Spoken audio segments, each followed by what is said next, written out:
Jasmine y Freddy eran unos niños muy alborotados. Corrían por la casa de sus abuelos intentando recrear un acto de policías y ladrones.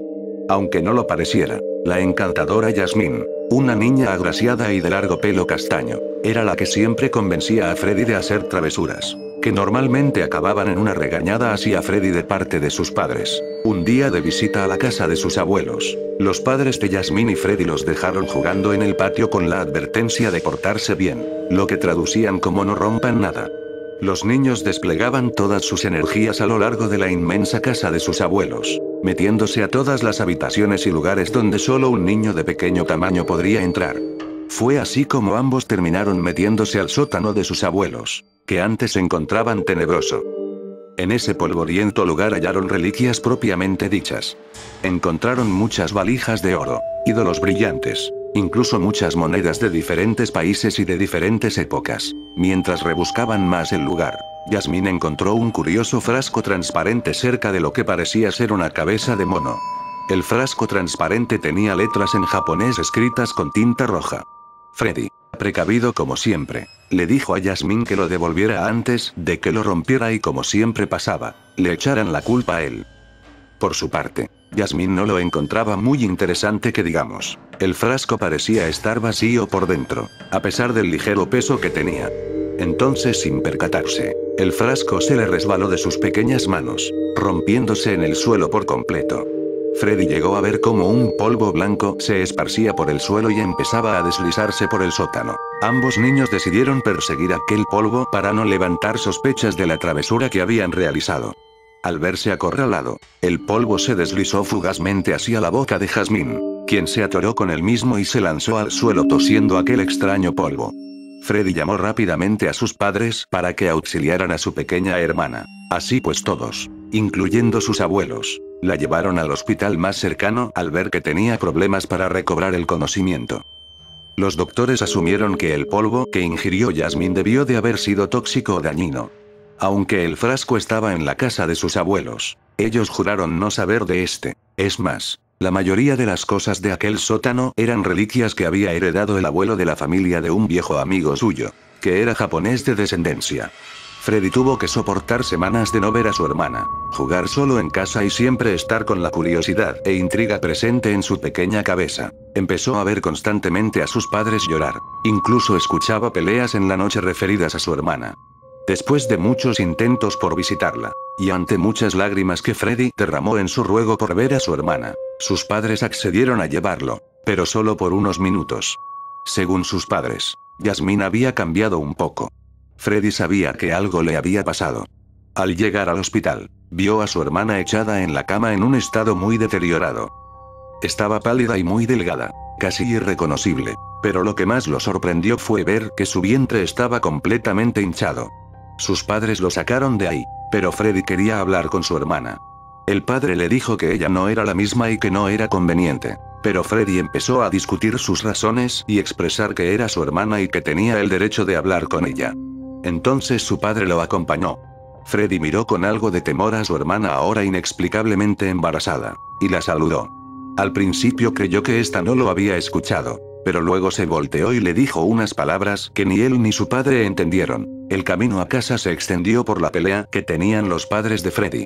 El idioma que Jasmine había hablado era claramente japonés, algo inusual en una niña que ni siquiera manejaba por completo su propia lengua española.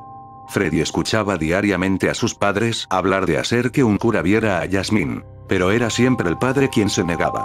Normalmente esas peleas terminaban con su madre llorando y su padre saliendo a dormir a otro lugar. Las visitas de Freddy eran casi diarias. Sus padres ya le habían permitido ir a ver a su hermana con total libertad. El vientre de Jasmine estaba cada vez más hinchado, cosa que asustaba mucho a su pequeño hermano, el que a pesar de no entender las palabras de su hermana, le contaba cuentos y hasta las travesuras que hacía en el colegio esperando a que por lo menos ella sí lo entendiera a él. Yasmín seguía hablando en otro idioma, y constantemente tenía ataques de pánico. Muchas veces se levantaba gritando frases en japonés y miraba al cielo con terror, terminando por acurrucarse en el rincón de la habitación cubierta por la bandeja de comida que se le llevaba. Ya se había vuelto una rutina. Los doctores creyeron que la mejor medida sería llevarla a un centro en donde la pudieran tratar mejor, propuesta que solo hizo enojar a los padres. Yasmín terminó por volver a su casa por decisión de sus padres, a pesar de las recomendaciones médicas.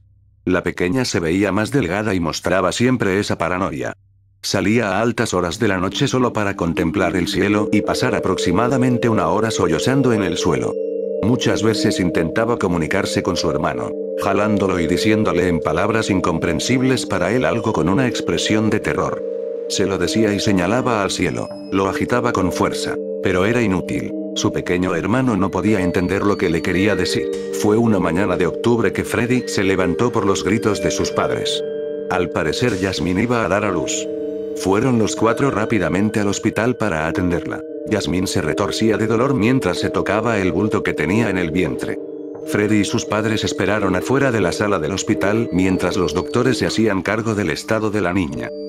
Finalmente, el doctor encargado del parto salió con una expresión seria, y llamó a los padres de Freddy.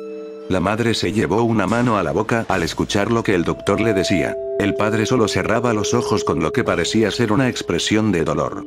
Freddy no entendía lo que pasaba, por lo que sumergido en su curiosidad, entró al lugar en donde estaba su hermana, aprovechando su escurridiza habilidad. Su hermana reposaba, dormía plácidamente, seguro a causa del doloroso parto, y aún así no había bebé alguno. Freddy solo llegó a ver un historial encima de la mesa que al parecer acababa de ser llenado por el doctor. Con mucha cautela se lo llevó y salió de la sala. De camino a casa, sus padres no comentaron ni una sola palabra, sea lo que hubiese sucedido, no fue nada grato para ellos. Al llegar a casa, Freddy corrió a su habitación para leer lo que el expediente clínico decía sobre su hermana. Entonces comprendió lo que sucedía por medio de las lecturas que tenía en sus manos. El bebé de su hermana había nacido muerto. De hecho, según el historial clínico había muerto desde que estaba en el vientre de su hermana, pero no le pudieron practicar un aborto por su deteriorada salud, mucho menos una cesárea. El parto agravó su mala condición y se quedaría, según el reporte, internada hasta conseguir buenos resultados. Casi al final de los apuntes encontró un curioso texto escrito por el doctor que explicaba la condición del bebé muerto. Por alguna extraña razón, presentaba quemaduras y amputaciones en su pequeño cuerpo. Todo cabía indicar que esas heridas habían sido provocadas por fuego, más específicamente, un bombardeo. Según el doctor, este tipo de resultados no se veían desde la Segunda Guerra Mundial,